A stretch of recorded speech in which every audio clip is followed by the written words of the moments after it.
বিচার করার আগে বা বিচার করতে করতে কিছু সময় পর পার হয়ে গেলে কাকের যখন ক্ষুধা লাগতো আর কাক তখন ডাক দিত। আচ্ছা বলেন তো কাকের ডাকটা কেমন লাগে? ভালো লাগে কি? কর্কশ না?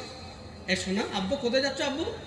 বাহ ওখানে বসছো, আচ্ছা তুমি এটা আমার সামনে আসো, বাপ আমার সামনে আসো, আব্বা আব্বা বলেছে আসো।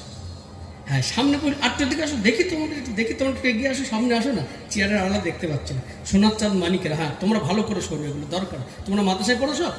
গুড।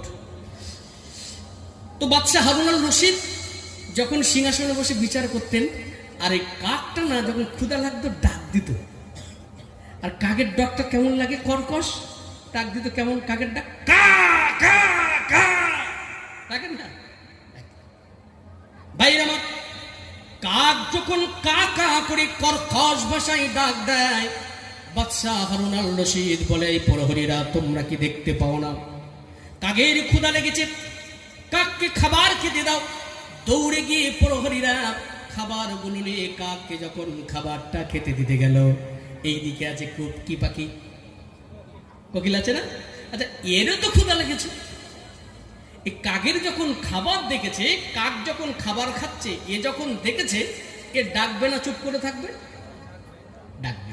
এই কাক তখন, কোকিল তখন কি করেছে, কাকের খাবার দেখে কোকিল ও ডাক শুরু করে দিয়েছে। আচ্ছা কোকিলের ডাকটা কেমন লাগে? মধুর মতো না? মজা লাগে না?